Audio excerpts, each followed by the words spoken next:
everyone, and welcome to the final broadcasting today of the series. My name is Susan McKean and my co-presenter is Anisha Chowdhury. Today we welcome not one but two award-winning journalists, broadcaster Kurt Barling and writer Yasmin Alibhai-Brown. Okay, now to start with, let's talk about your own careers. How did you discover your passion for journalism and the kind of path you wanted to take?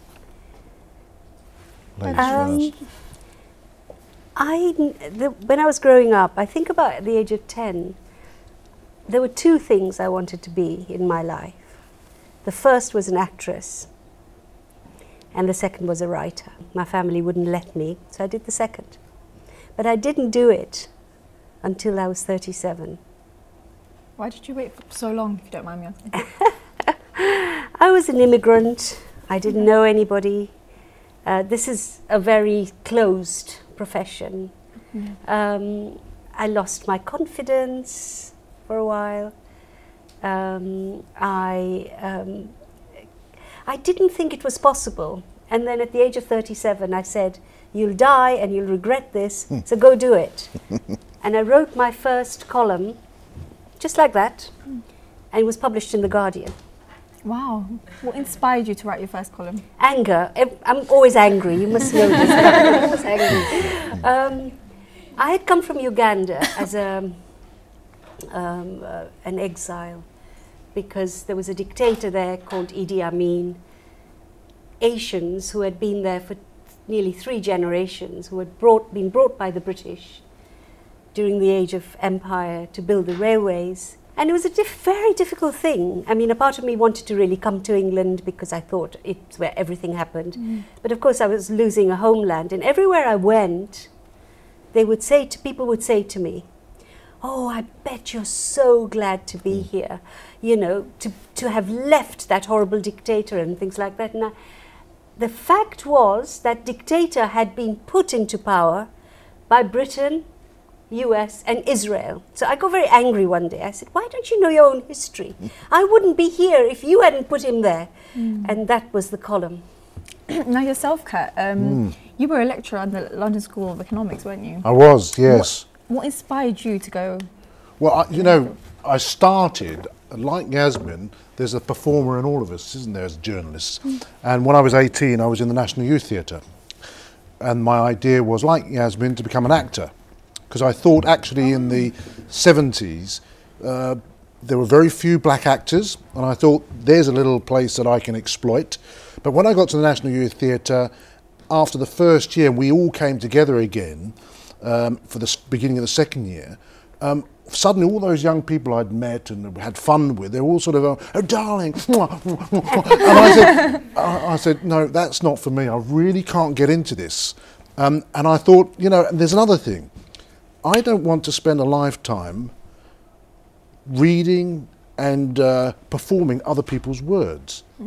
I've got things to say myself. I'm interested in the world, and because of my background, very mixed background, I felt that the things that I wanted to be said weren't being said in the public domain. I thought, you know, let's be intelligent about this. David Dimbleby, he of course has been for many years the doyen of British broadcasting. I think I could do a good job just like David Dimbleby. So the arrogance of youth led me to... But your daddy was not Richard Dimbleby. Of course not. Which meant I've had to work much harder. But the arrogance of youth pushed me away from acting into a career in broadcast journalism, but not straight away, because I said to myself, you need to make sure you've got insurance policies. And my insurance policies was my university education. That led me into becoming an academic at LSE. But before I became an academic at LSE, there were riots in Britain. From 1981 to 1985, we were beset with riots, from Brixton all the way through to Broadwater Farm. And by accident, strangely enough, 30 years on, we've now got a trial at the Old Bailey, looking at the Broadwater Farm riots afresh, not very successfully, I don't think. But the point about the Broadwater Farm riots were, I was there. It was an accident that I was there, but I experienced firsthand the riots as they were played out. And then, of course, like all the rest of the world, I saw the mediating of those riots on television news, and I said to myself, that doesn't quite reflect the experience I had on the ground. So that instinct to be a journalist was embedded at that point. I said, this tells me this is the right pathway. For any of those of you who've watched my inaugural lecture, what I said was my passion has always been, and my body of work has always been, about alternative narratives. And therefore journalism was the natural place for me to be, but broadcast journalism is even more natural because I'm a natural performer. Okay, now the industry has changed so much since you've both, started. How would you describe the role of journalism today? Do you think anything has changed in terms of technological advances? Well, everything's changed, and yet everything stays the same. This is the thing that I'm always struck by, that of course this whole internet business, and anybody who has an opinion, good, bad or ugly, thinks I can say this and I'm more important and cleverer than the journalists who are saying it. Well, very few of them really are, I have to say, because you have to actually craft what you're going to say, like you'd speak to your children or your aunt or your mother-in-law. So I think in some ways it's great, that the thing is opened up. And I was on a television program just last week with a girl named Jack.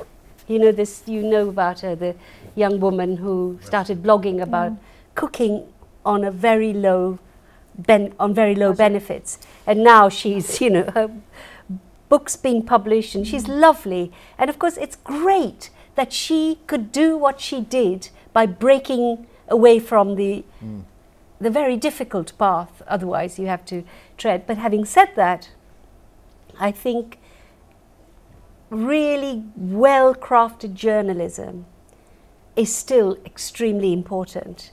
And I'm amazed. I work for the poorest newspaper in this country with very few resources.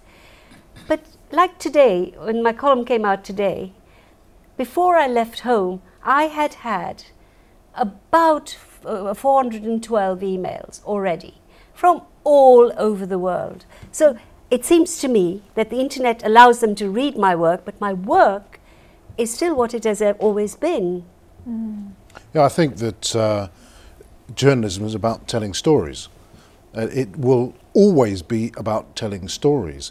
The platforms we now have to disseminate those stories is what has changed, but also the points of access to tell those stories has changed. Jack is one example of that, but there are the Jacks are in a distinct minority. The power structure, if you like, still decides how and who will provide the stories to be disseminated. Of course, the internet allows more people to come into that space, maybe even makes the space grow. I mean, there's a lot of fear that actually the space is getting narrower, but actually in reality, the space is growing. I mean, one of our students at the last broadcasting today did a piece for Huffington Post, very good piece by the way, but it's inconceivable that 30 years ago a second-year undergraduate or third-year undergraduate could have that access to that space. Now, of course, it's all very well having access to space, but if you want to earn a living from it, I mean, my bank manager is not impressed at all by the amount of times I appear on TV. He's impressed with the amount of money I've got in my bank. And in order to earn a living, you have to make that craft sustainable. But I think there are more opportunities now as a consequence of the changing platforms for points of access to make it sustainable. It's still as tough. It's still, why is it? It's no accident that there are very few people looking like Yasmin and myself in the journalism trade in Britain, and certainly not at the pinnacles of BBC and The Independent. And so there's still, I mean, you said, more that changes, plus ça change, plus ça reste même chose, is the French since Richelieu or whoever. So it's true. Lots has changed, but very much stays the same. I mean, actually, in some ways. And the interesting thing is, when I got my column 17 years ago, I used to write columns. Columns are different from other journalism, in fact, because they're much more about mining your views and having the courage to say what you think fearlessly. And But when I got this column, I was the first columnist of colour on a weekly basis in the main pages of British newspapers in this country. I'm still the only. Gary Young, who's a very close friend of mine, came and for a while wrote a column in The Guardian, but then he's now in America. I'm very pleased he's coming back.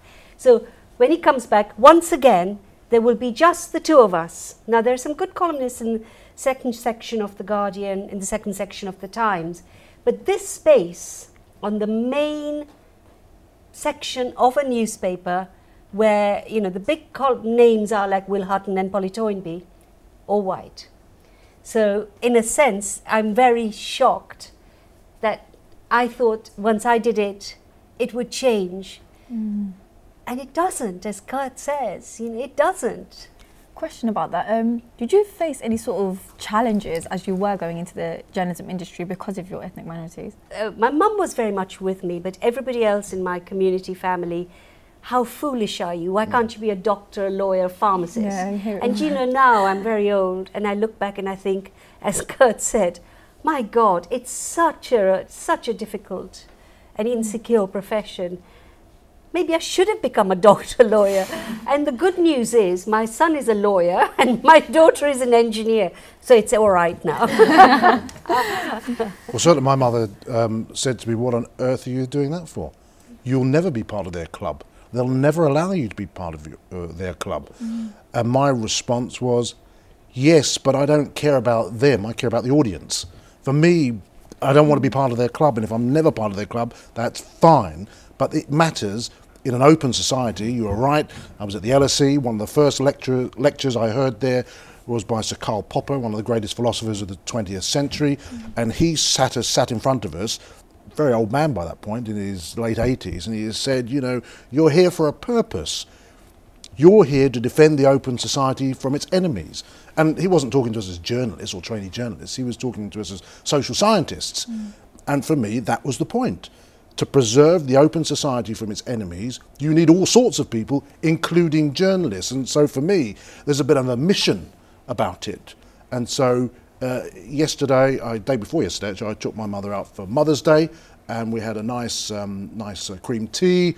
And I said to her, you know, it's time for me to move back from the BBC. She said, I told you, didn't I? You were never going to be part of that club. And there is an element of truth in what my mother said 25 years ago. But I'm still party to that mission, that it doesn't matter.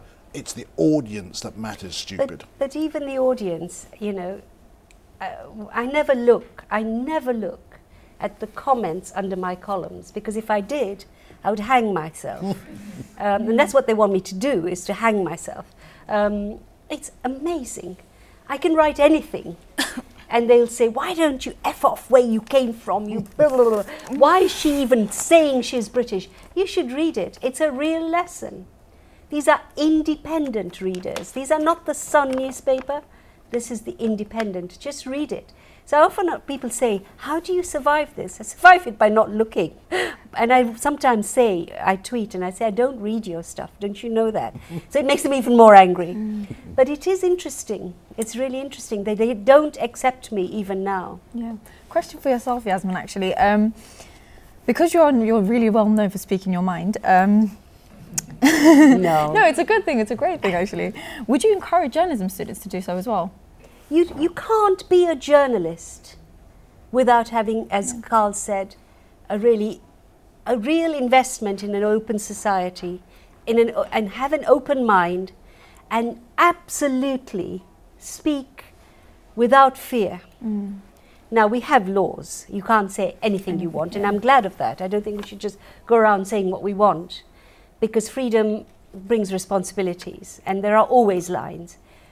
But you can't be a journalist if you are afraid, oh, if I say this, what will my community think? If I say this, will I upset my mother? Oh God, the number of relatives I've upset, half of them don't talk to me anymore. They're not missed because the journalism is such a part of me. But it is, without that, you can't do this job. But if you forget about job, is it hard to survive in the society? In what way? When you say what you want to say, and then Yeah. you have to be very strong, and it's not easy. And if you're a woman, you get it much worse. Yes. Much worse. The idea of a woman in the public space, really bad. If you're not white, again. Yeah. But there's also a way of speaking, the club way of speaking. So, for example, the club conversation at the moment is, everybody hates immigrants. We must all say immigration is bad, including the BBC. I stand up and I refuse to say that. Week after week after week, I'm saying, I hate the way you talk about my people who are immigrants, and so you sometimes actually make enemies in all circles. But, so what? Kurt, as you said, journalism is about speaking, you're telling stories, which is basically citizen journalism. How has the growth of citizen journalism and blogging, ordinary bloggers, made the role of a professional journalist redundant? Not at all. I mean, Yasmin's already alluded to that. It's not just a question of talking or writing. There is a craft, and journalism is not a science, it's an art. And in order to reach a aesthetic point, if you like, in journalism, you have to have that craft. The craft doesn't just magically appear.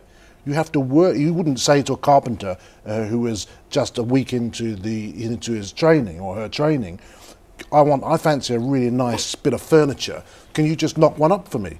No, they have to train to do that. And it's the same for journalists. Just because words are commonplace, speech is commonplace, doesn't mean you can deploy them effectively as journalists. So I think it's good that bloggers are keeping people on their toes, widening the debate. It's good that citizen journalists are engaging with the debate, but that doesn't make journalists more redundant. In fact, it probably makes journalists more important in a way, because the whole point of journalism that it's reliable. People want reliable sources of information. They want to know that what that person, I'm not saying it always happens, of course. I mean, we've got a big trial going on at the Old Bailey because of hacking and all sorts of things. So there's plenty of evidence that it doesn't always work like that. But in an ideal world, journalism should be trustworthy. If you look at the editorial standards at the BBC, it's got all those issues of impartiality, trustworthiness. They're right at the core of what that journalism's supposed to deliver. It may not do it 100%, but it certainly does it a lot more than the blogosphere and citizen journalists, because people are trained to do that. And when they don't do it, they can be held to account. Interesting, there's a panorama on tonight about the elected mayor of Tower Hamlets. And so the panorama has been done by a very well-established journalist, John Ware. And I noticed this morning that popped up on Vimeo a response to the panorama by, not quite sure who it's by, but people will be able to test which one is the truth, the truth, or which one gives us a balanced and impartial view. I suspect, in reality, the panorama will give you a better balanced and impartial view, although it might not be the 100% truth. We're not operating in courts of law, we're operating in a journalistic space. Yesterday, I write my columns on Sunday, right? I wrote a column. And they were actually light subjects because it wasn't a news-heavy week. So I wrote one column, a little column about this documentary film, which is done very well, which won the Oscar, about backing singers. And the longer column on what a messed up country we are, and now I'm part of it, when it comes to food, okay? Two editors rang me and questioned me on why I was saying this, that and the other for the food piece, which I thought was just the lightest piece, and they made me think about it and change a couple of sentences. 9 o'clock at night, the lawyer rang up, because in the piece on the documentary, I had said that Phil Spector, who's a record producer who's now in prison, had exploited these singers, and he had recorded their voices and then named other singers on his records. This is a fact. The lawyer at 9 o'clock at night was asking me to double check. That doesn't happen when you blog, you know? So it's a real process, and it's very irritating But I'm glad it happens. Yeah. Finally, if you could both give us your top 5 things you look for in a good journalism undergraduate. You start. Look, you know, the whole point about the process of being an undergraduate is to learn how to think, but also to learn how to do if you're training to be a journalist, and the whole set of competencies that industry will want from journalists. And the important thing is that you understand the processes that are involved. The important thing is you understand that actually it's a craft, that it's not something that's just because you've done 3 years as an undergraduate, suddenly you're going to become a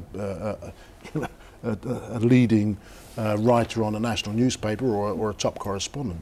It's the beginning of a journey which may take you 5 or 10 years. But I think what employers are looking for are people who are reliable, people who show they've got a strong skill set, that they have got strong ideas. I mean, in the end, journalism is all about ideas. That's the currency. Yeah. If you go to the bank, you take money.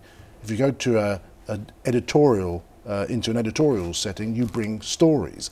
And those are the key things that journalists will be looking for from young journalists. The other thing, of course, is to make sure that the person you're presented with has got proper experience. Now, there's a big debate at the moment, isn't there, about whether students should do work experience, particularly if it's unpaid, and some people can afford to do it unpaid, some can't afford to do it unpaid. But the reality is, having been exposed to a work environment, whether it be in television, whether it be in television news or in documentaries, whether it be in newspapers or in a communications environment, having that exposure will tune you into what's required in the workspace. And I think most employers now are looking for that. You might get onto a training scheme which will help replicate some of that. But I think there is an expectation that employers recruiting young journalists aren't just taking people who have, well, maybe I should rephrase that. If you come from Oxford or Cambridge or Durham or LSE, they might give you the benefit of the doubt that you're a critical thinker. But for anybody else, you've got to show you've got a combination of skills. And for the foreseeable future, I don't think that's going to change enormously, because journalism is part of the power structure, and universities like those 4 I've just mentioned turn out people knowledge to power. Places like Middlesex turn out people knowledge to practice. So journalists who are being trained here will need that combination of skills and competencies in order to get the door open for them and staying open for them. But I'm going to sorry. But apart from these qualities that you said, does it matter if you belong to different ethnic origins? Well, look, there are 2 points there. Firstly, is there racism in journalism? Of course there is. There's racism throughout British society. It's not quite the racism that I experienced or Yasmin experienced 30 years ago, where it was a kind of nig-nog go home, or, you know, which tree do you live in the park? That sort of blatant racism you no longer encounter. But of course, discrimination, of course. But that shouldn't be an unbridled handicap when you're starting out. Actually, I think what you bring from somebody who has a different experience, a different insight in different parts of the community is very valuable. And you need to exploit that and not be frightened of that. So when Yasmin came from Uganda, actually, and was angry, that was the point of access. When my first job in journalism actually was going to the Berlin Wall in 1989. I'm a fluent German speaker. Believe it or not, there wasn't another single German speaker in the department in the BBC I was working in, and therefore they asked me to go to Germany. And a few people raised their eyebrows because they looked at me and thought, why him? But of course I had the advantage because of the German speaking, but it became my point of access. The second film I made was on a debate at the time about multiracial juries. That was, should a jury in a Crown Court faced with a defendant who was black, should the juries be obliged to be mixed? In other words, at that point, 30 years ago, you got a jury in London and most people were white on the jury. And if it was a case where race was involved, there were those people like Courtney Griffiths, QC, who was arguing that actually it should be. That debate went away, but it gave me a point of access to articulate that debate on BBC Two, and very important it was. So yes, I think you can exploit your difference to get your point of access. That doesn't mean for the next 30 years that's all you're going to bang on about, but you exploit that as a point of access. Notwithstanding that, you will have to recognise that you do have that extra hurdle to overcome. I think it's more of a hurdle than it is being a woman now, because being a woman, there are lots of successful women in TV, both behind and in front of the camera. So from that point of view, that's less of a hurdle now. 30 years ago, it was still a big hurdle. But ethnicity, yes, but it's also an opportunity. Yes, and I couldn't agree more. Curtis said everything I would have said. I'm just going to tell you two little stories, but also, don't be proud. A newspaper editor said to me the other day, even if they're only giving you a chance because you're black and a woman, take it. My goodness, it's a way in. And it is who you are. No, anyway, as Kurt says, exploit it. But here are two stories, they're true. And take lessons from it. A very, very young, a very bright young black man approached me. I think he emailed me, this is about 4 or 5 years ago, saying, please, can I get some work experience? And I said, well, you know, all I can offer you is, I'm going to be doing a feature. I want to do this big feature, so 10-page feature for the magazine, for my newspaper, telling the positive story about young black men, because all we were getting was gangs and this and drugs and so on. And if you want to help me do the research, we'll write it together, you can have your name with mine, and I'll pay you a bit of what I'm paid. And he was brilliant. He was absolutely brilliant. He did the work better than I expected. The article went out. I was about to send him the money, but I was flying off to Switzerland, and I was going to send him a check when I came back. As I left the plane in Switzerland, I had a call from my office at the Independent saying this person had phoned them and said that you were cheating him by not giving him half the fee.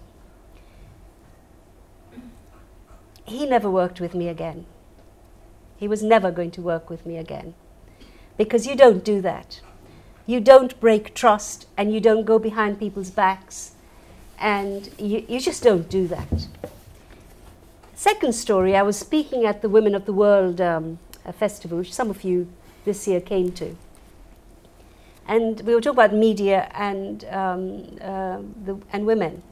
And a young woman in the front row put her hand up and said, I trained as a journalist, I think it was at Nottingham, I'm not sure. And I'm just not getting the breaks. I just don't know what to do. So I said, okay, email me. Next time I do a feature, you can come and work with me on this feature. Now we've worked on 5 features together.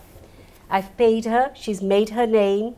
She's now getting work at do not scorn the Mail. The Mail is a very important paper if you've got a career path here. And these are very important lessons. First to ask. That's the first thing they did. My boss at the Independent at the moment is 30 years old and of Indian origin, first non-white editor. 6 years ago, I was on The Right Stuff, a daytime program, and he was holding the mic to get the audience to comment, Amal Rajan. And he said to me, I really want to work for the newspapers. I really want to work for newspapers. I said, why do you want to work for newspapers? Newspapers are dying, Amal. He said, no, I want to do that. So I said, Simon Kellner, the editor, is very nice. Approach him. He came. He became a news reporter. I think very low money. He's the editor of the paper. He asked. Wow. And delivered. And delivered. Well, thank you so much, both of you. Do you have any questions from the audience? My question is to Yasmin. Obviously, you did a lot of work and people hate you for it. Don't Some you love get- me. Quite a lot love me too. Don't you get a phase of it that, you know, Sometimes, of course, you know, I'm only human, of course. But I know one thing, my children have hated what I've done with my life. Because they found it, because I get death threats, very real death threats. I mean, I haven't had any death threats for about 2.5 years. But there was a time when I was getting death threats from the white racists as well as Muslim militants. And I had to have police protection, a mirror to look under my car. If you come to my house, you'll see there's a letterbox with an automatic fire extinguisher because people were putting burnt rags into my letterbox. You know, it was very, very bad. And my kids have grown up with that. This is even before internet. So it's been hard. But I was talking to my son yesterday. He came to see me for Mother's Day. And I said, do you wish I hadn't done that, what I did? And he said, no, actually. Because whenever I go into, even judges ask me now if I'm your son. He's a barrister. He said, you don't know how proud that makes me feel. So, you know. But for my daughter, she hates it even now. Partly also because I'm always using them in my articles. I think you know, in the end, you have to make a choice. If your choice is to be a journalist and you have a mission with that choice to try and preserve the open society for its enemies, you've got to take what comes with that. My children, like Yasmin's, have watched me on screen, obviously, and there's a certain magic about television which means that they get a slightly different reaction from their peers. It's all a bit, you're a bit untouchable, and so my children have grown up seeing their father a bit more of a star, as it were, in their peers' eyes. But of course, you have to take the rough with the smooth. But I take that actually as a compliment. If a politician wants to take a pop at me, it's normally because I've done my job properly.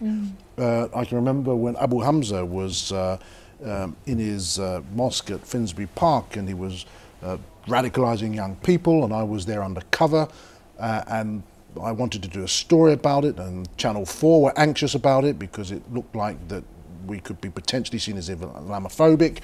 I had the radicals in the community bearing down on me. I had Abu Hamza's lawyer bearing down on me, threatening me with all sorts of lawsuits, and I persisted because I thought this man was a nuisance. And not just a nuisance, he was going to foster real problems. And lo and behold, he did. If I'd stood back and not made trouble at the mosque in 2001, would we be in a better place? No, we certainly wouldn't. And therefore, you know, be honest with you, I'm not a politician, so I'm not up there to be sniped at in the way that politicians are being sniped at, but you take that responsibility when you're in the public space. And hopefully, if you do your job properly, you can make a difference. What's the point of being a journalist if you don't want to make a difference, particularly a political journalist? You know, that's the whole point in it, making a difference in people's lives. I always set myself the task. Over 25 years, every year, I've set myself a task of looking back at the end of the year and saying, if you haven't changed the lives of at least a dozen people, you haven't done your job properly. And I can look back across my career. That's a small number of people when you think about it, to have the privilege of being a public journalist and being paid for it to affect their lives. But if you've done that, then you've done your job. Any other questions? I have a question. Tough question coming in. With the changes in the, when I was growing up, initially when I thought I wanted to become a journalist, I thought it's because the journalist was the truth teller. He was the uncomplicator. You know, if you listen to adults saying, the radio says, these people say this, the politicians say this, but if you hear it in the news, then it must be the truth.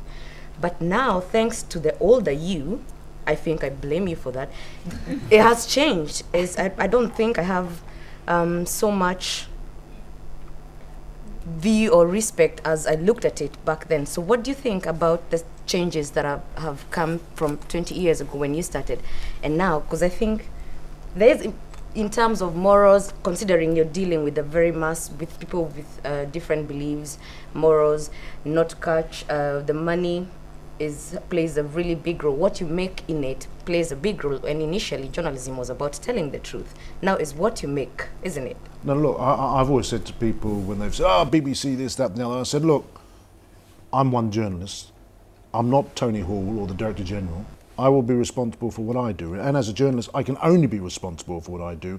I can try and influence those around me in my newsroom by questioning them in editorial meetings and the like.